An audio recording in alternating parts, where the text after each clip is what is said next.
السلام علیکم، news room میں خوش آمدید۔ آج کی خبر کہ آئی ایم ایف نے آئندہ بجٹ پر عدم اطمینان کا اظہار کیا ہے۔ وزارت خزانہ کے حکام نے کہا ہے کہ عالمی مالیاتی فنڈ یعنی آئی ایم ایف نے آئندہ بجٹ پر عدم اطمینان کا اظہار کیا ہے۔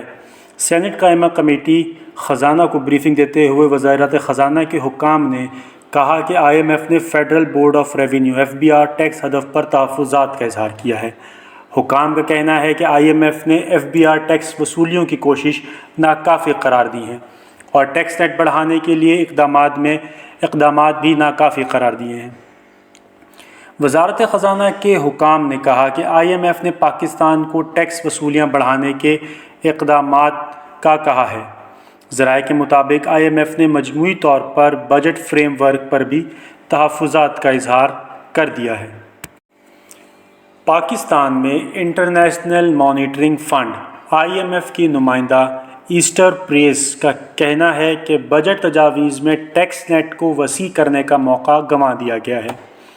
آئی ایم ایف نے کہا کہ بے نظیر انکم سپورٹ پروگرام کے لیے وسائل کو کم کیا گیا، جبکہ نئی ٹیکس ایمنسٹی اسکیم کو قرض پروگرام کی شرائط کے منافق قرار دے دیا۔ ایسٹر پریس کا کہنا ہے کہ نئی ایمنسٹی کے ایک نقصان دہ نظیر پیدا کرتی ہے۔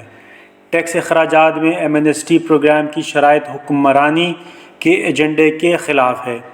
انہوں نے توانائی شعبے پر مالی دباؤ میں کمی کے لیے اقدامات پر زور دیا اور بجٹ کی منظوری سے پہلے حکومت کے ساتھ مل کر کام کرنے کی پیشکش کی۔ آج کے لیے اتنا ہی۔ مزید خبروں اور اپڈیٹس جاننے کے لیے ہمارے چینل کو سبسکرائب کریں۔ ویڈیو اچھی لگی ہو تو اسے لائک کرنا مت بھولیں۔